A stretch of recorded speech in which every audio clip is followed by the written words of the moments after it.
Welcome to Cantilla Physics Academy. ഇവിടെ നമ്മൾ discuss ചെയ്യാനായിട്ട് പോകുന്നത് നീറ്റ്, കീം, IIT, JEE എന്നീ പരീക്ഷകൾക്കെല്ലാം ഒരുപോലെ യൂസ്ഫുൾ ആയിട്ട് വരുന്ന ഫീനോൾസ് എന്ന് പറയുന്ന ടോപ്പിക്കിന്റെ രണ്ടാമത്തെ വീഡിയോ സീരീസ് ആണ്. സോ ആർക്കെങ്കിലും നമ്മുടെ ഓൺലൈൻ കോച്ചിങ്ങിൽ ജോയിൻ ചെയ്യാൻ താല്പര്യമുണ്ടെങ്കിൽ വാട്സ്ആപ്പ് ചെയ്യേണ്ട നമ്പർ +91 79 94 97 14 19. തൃശൂർ സിറ്റിയിൽ ആർക്കെങ്കിലും ഹോം ട്യൂഷൻ ആവശ്യമുണ്ടെങ്കിലും ഈ നമ്പറിൽ തന്നെ വാട്സ്ആപ്പ് ചെയ്യുക. അപ്പൊ കഴിഞ്ഞ വീഡിയോയിൽ എങ്ങനെയാണ് ഫീനോളിന്റെ ഡെറിവേഷൻ എങ്ങനെയാണ്, ഫീനോളിന്റെ മോണോഹൈഡ്രിക് ഫീനോൾസ് എന്താണ് തുടങ്ങിയിട്ടുള്ള കാര്യങ്ങളൊക്കെ നമ്മൾ ഡിസ്കസ് ചെയ്തിട്ടുണ്ടായിരുന്നു. കാണാത്തവർക്ക് അതിന്റെ ലിങ്ക് താഴെ ഡിസ്ക്രിപ്ഷൻ ബോക്സിൽ കൊടുക്കുന്നതായിരിക്കും. ഇനി ഈ ഒരു വീഡിയോയിൽ നമ്മളിപ്പോൾ ഡിസ്കസ് ചെയ്യാനായിട്ട് പോകുന്നത് ഫീനോളിന്റെ രണ്ടാമത്തെ കണ്ടീഷൻ ആയിട്ടുള്ള ഡൈഹൈഡ്രിക് ഫീനോൾസ് എന്ന് പറയുന്ന ഒരു ടോപ്പിക്കാണ് പറയാനായിട്ട് പോകുന്നത്. അപ്പൊ നമുക്ക് മോണോഹൈഡ്രിക് ഫീനോൾസ് ഉണ്ടെന്നറിയാം. അതുപോലെ ഇപ്പൊ രണ്ടാമതായിട്ട് ഇപ്പൊ എന്താണ് ഡൈഹൈഡ്രിക് ഫീനോൾസ്. അപ്പൊ ഡൈഹൈഡ്രിക് ഫീനോൾസ് എന്ന് പറയുമ്പോൾ ഒരു ബെൻസീൻ ആറ്റത്തിൽ രണ്ട് ഫീനോൾസിനെ നമുക്ക് എന്ത് ചെയ്യാൻ പറ്റും, കാണുവാനായിട്ട് സാധിക്കുകയാണ് ചെയ്യുന്നത്. അങ്ങനെ രണ്ട് ഫീനോളിനെ കാണുകയാണെങ്കിൽ അതിനെ നമുക്ക് എന്ത് പറയാം, ഡൈഹൈഡ്രിക് ഫീനോൾസ് എന്ന് പറയുവാനായിട്ട് സാധിക്കും. അപ്പൊ നമുക്ക് രണ്ട് മൂന്ന് എക്സാമ്പിൾസ് അതിന്റെ കേസിൽ നമുക്ക് ഇവിടെ നോക്കാം. ഇത് നമ്മുടെ ഒരു ബെൻസീൻ റിങ് നമ്മൾ എടുത്തേക്കാണ്. ഇതിന്റെ ഈ ഒരു പൊസിഷനിലായിട്ട് നമുക്കൊരു OH വരികയാണ്. സിമിലർലി ഇതിന്റെ ഈ ഒരു പോയിന്റിലും ഒരു OH വരികയാണെന്ന് വിചാരിക്കുക. അപ്പൊ ബെൻസീൻ റിങ്ങിലേക്ക് രണ്ട് ഫിനോൾസ് വരുന്നു. ഇങ്ങനെ വരികയാണെന്നുണ്ടെങ്കിൽ ഈ ഒരു സ്ട്രക്ചർ ഡൈഹൈഡ്രിക് ഫിനോൾ എന്ന് പറയാം. ഒപ്പം തന്നെ ഇതിനെ പറയുന്ന മറ്റൊരു പേരാണ് കാറ്റിയോൾ എന്ന് വേണം, അല്ലെങ്കിൽ കാറ്റിക്കോൾ എന്ന് നമുക്കിതിനെ പറയുവാനായിട്ട് സാധിക്കും. ഓക്കെ, അപ്പൊ ഈ സ്ട്രക്ചർ ഇത് പരീക്ഷയ്ക്ക് ചോദിച്ചിട്ടുണ്ടായിരുന്നു. അപ്പൊ കാറ്റിക്കോൾ ഈ സ്ട്രക്ചർ വന്നിട്ട് ഇത് എന്താണ്, ഇതിന്റെ പേര് എന്നാണ് ചോദിച്ചിരുന്നത്.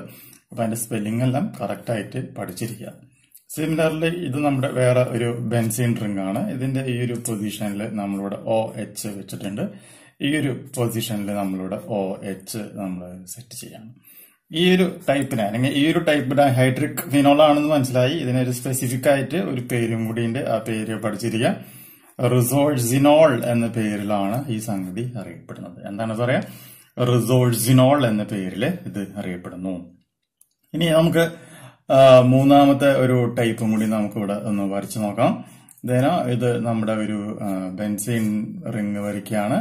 ഇതിന്റെ ഈ ഒരു പൊസിഷനിലായിട്ട് OH നമ്മൾ മാർക്ക് ചെയ്യുന്നു. ഇതിന്റെ ഈ ഒരു പൊസിഷനിലായിട്ട് OH ഇങ്ങനെ വരികയാണെങ്കിൽ ഇതിനെ എന്ത് പറയുമെന്നാണ് നമ്മൾ അറിഞ്ഞിരിക്കേണ്ടത്. ഇതിനെ പറയുന്ന പേരാണ് ക്വിനോൾ എന്ന പേരിലാണ് അറിയപ്പെടുക. ക്വിനോൾ എന്ന പേരിലും പറയും, അല്ലെങ്കിൽ ഇതിനെ പറയുന്ന മറ്റൊരു പേരാണ് ഹൈഡ്രോ ക്വിനോൺ എന്ന പേരിലുമാണ് അറിയപ്പെടുന്നത്. ഓക്കെ, ഇനി നമുക്കിതിനെ ജനറലായിട്ട് എങ്ങനെ റെപ്രസെന്റ് ചെയ്യാം എന്നുള്ളത് നമുക്ക് ജസ്റ്റ് ഒന്ന് നോക്കാം. അതായത് C6H4 ഈ ഒരു പൊസിഷനിലായിട്ട് ഞാനിവിടെ OH മാർക്ക് ചെയ്യുന്നു. ഈ ഒരു പൊസിഷനിലായിട്ട് OH മാർക്ക് ചെയ്യുന്നു എന്ന് പറയുകയാണെങ്കിൽ ഇത് എന്തൊക്കെയായിട്ട് മാറാം, ഓർത്തോ ആയിട്ട് മാറാം, മെറ്റ ആയിട്ട് മാറാം, പാര, ഡൈഹൈഡ്രോക്സി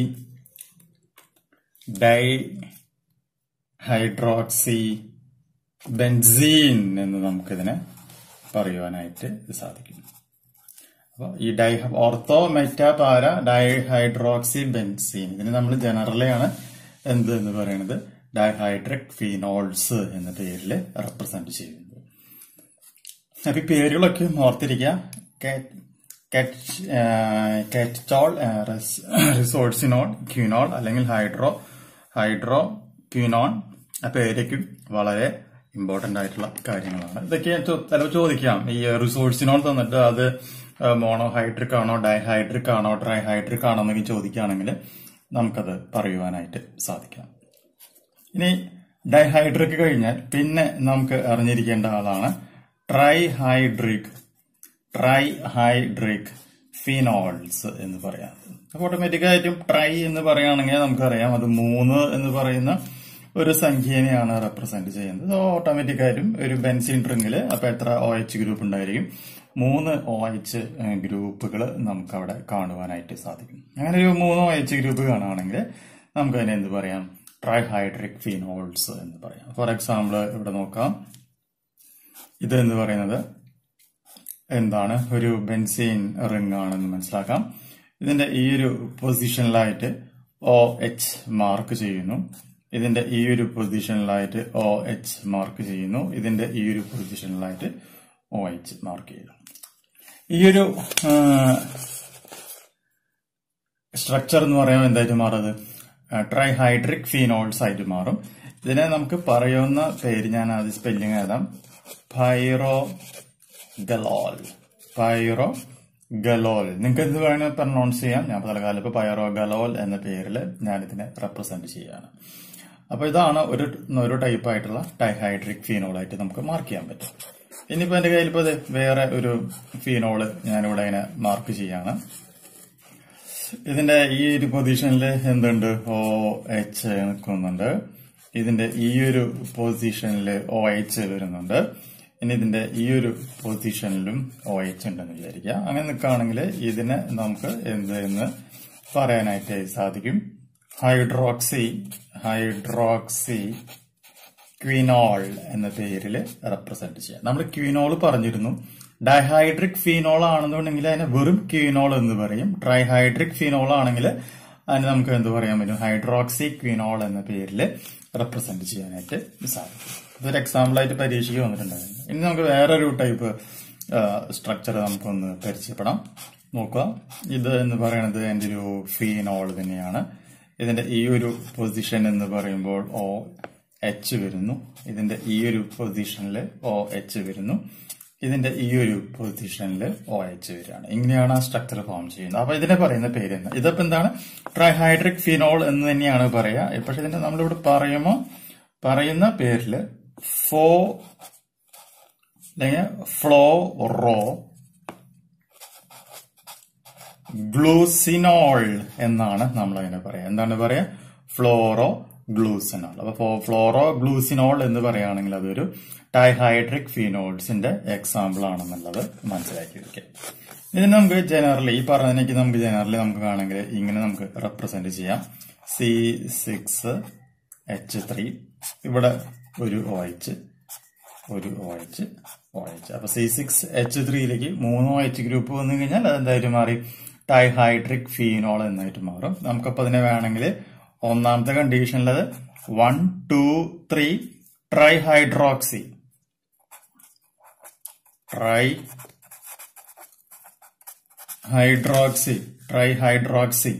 ബെൻസീൻ എന്ന് നമുക്ക് പറയാം. ട്രൈഹൈഡ്രോക്സി ബെൻസീൻ, അതാണ് നമ്മൾ പറഞ്ഞ പൈറോഗലോൾ എന്ന് പറയുന്നത്. രണ്ടാമത്തെ കണ്ടീഷനിൽ അത് എന്താണ്, 1, 2, 4 എന്താണ്, ട്രൈഹൈഡ്രോക്സി ബെൻസീൻ. ഇനി മൂന്നാമത് പറഞ്ഞ ഫ്ലോറോ ഗ്ലൂസിനോൾ എന്ന് പറയുമ്പോൾ അത് എത്രയായിരിക്കും, 1, 3, 5 ട്രൈഹൈഡ്രോക്സി ബെൻസീൻ എന്ന പേരിൽ നമുക്ക് എന്ത് ചെയ്യാനായിട്ട് സാധിക്കും, അതിനെ റെപ്രസെന്റ് ചെയ്യുവാനായിട്ട് സാധിക്കും. ഓക്കെ, അപ്പൊ ഇതാണ് എന്ത് ട്രൈഹൈഡ്രിക് ഫീനോൾസും അതുപോലെ തന്നെ ഡൈഹൈഡ്രിക് ഫീനോൾസും എന്ന് പറയുന്നതിന്റെ ഫണ്ടമെന്റൽ ആയിട്ടുള്ള ഐഡിയ എന്ന് പറയുന്നത്. ഇനി ഇതിലെ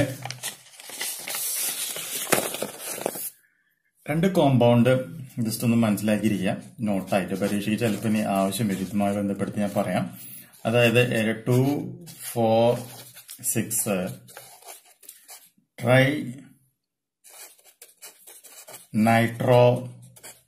ട്രൈനൈട്രോ ഫീനോൾ. ഇതിന് നമുക്ക് ജനറലി പറയാവുന്ന മറ്റൊരു പേരും കൂടി ഉണ്ട്, പിക്രിക് ആസിഡ് എന്നും കൂടി നമ്മൾ ഇതിനെ പറയും. എന്താണ് പറയാ, പിക്രിക് ആസിഡ്. അപ്പൊ അതിന്റെ സ്ട്രക്ചർ ജസ്റ്റ് ഒന്ന് നോട്ട് ചെയ്ത് വെച്ചോളൂ.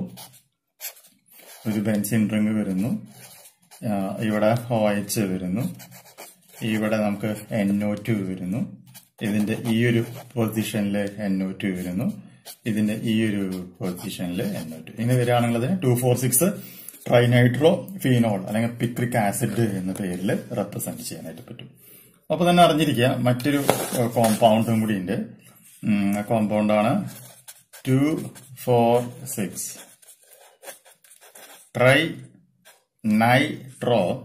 ട്രൈനൈട്രോ റിസോഴ്സിനോൾ, ട്രൈനൈട്രോ റിസോഴ്സിനോൾ. ഇതിനെ പറയുന്ന മറ്റൊരു പേരും കൂടി ഉണ്ട്, മനസ്സിലാക്കാം. സ്റ്റൈഫിനിക് ആസിഡ് എന്നാണ് ഇത് അറിയപ്പെടുക. സ്ട്രക്ചർ നോട്ട് ചെയ്യാം.